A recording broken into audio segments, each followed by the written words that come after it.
Well, hello everybody, my name is Lenny Hernandez and welcome to a very special episode of Arrow Nicely News. Martin Luther King Jr. Day was celebrated this past Monday, January 17th. The day honors the legacy of Dr. King and his endeavors to end segregation, codify civil rights for Black people, and demand economic and human rights for poor Americans of diverse backgrounds. Well, to mark the occasion, Arrow Senior Living released its latest in the Diversity and Inclusion series, a Martin Luther King Day conversation with Professor Ronald William Bailey. Professor Bailey not only is the head of the Department of African American Studies at the University of Illinois Urbana-Champaign, but he actually met Dr. King when he was a student in the 60s. Here's a little bit of that video right now. What do you think of Dr. King would feel about current social movements such as Black Lives Matter? You know, I think Dr. King would be in support of those movements. Basically, Black Lives Matter wants many of the things that Dr. King wanted. You know, justice for all, equality of opportunity. When he did the March on Washington, remember he sat down with not only members of his organization, SCLC, but he sat down with the Congress of Racial Equality, the Student Nonviolent Coordinating Committee, the Urban League. He reached out to students and young people and women. He was actively in touch with the Latinx community. So Dr. King was broad in his vision and wanted to cooperate and collaborate with people who shared the view that the Constitution should be actively in support of everybody's rights.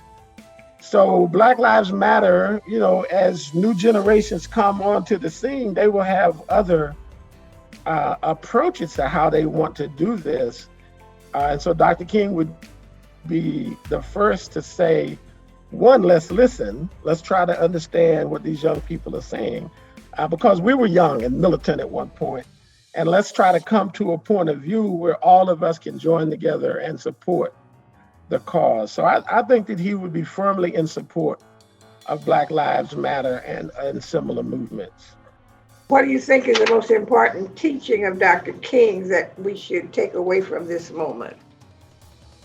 You know, I don't want to be simplistic about it, but do unto others as you would have them do unto you works for me. I mean, I think sometimes we get too theoretical and too highfalutin, but doing unto others as we would have done to us and our family is a golden rule that we should all follow. And I really agonize and stay awake at night wondering why we're having so much trouble getting more people to understand that's fundamentally what this movement is about.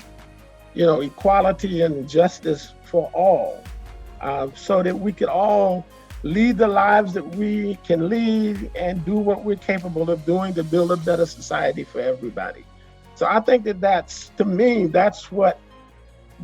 inspiring message that I get excited about whenever we have discussions of Dr. King and the civil rights movement. You can find that informative, important video in the description below, so check it out. But that's not all that Arrow Senior Living and its communities did to honor Dr. King. No, for more on that story, we throw things to Arrow's Regional Resident Services Director and friend of the show here at Arrow Nicely News, Kaylin Bennett. Kaylin, take it away. Thank you, Lenny. Coretta Scott King once said of Martin Luther King Day that the holiday must be substantive as well as symbolic. It must be more than a day of celebration. Let this holiday be a day of reflection, a day of teaching nonviolent philosophy and strategy, a day of getting involved in nonviolent action for social and economic progress. This year, Arrow used this quote as our rallying cry, but we wanted to make sure that it wasn't just for one day. So to stay motivated and maintain our involvement in social and economic progress throughout the year, Arrow Senior Living created its 2022 Acts of Service Vision Board. Arrow created its board featuring supply drives for homeless charities, women's shelters, schools, and more. Each month features a focused endeavor spearheaded by members of Arrow's leadership team.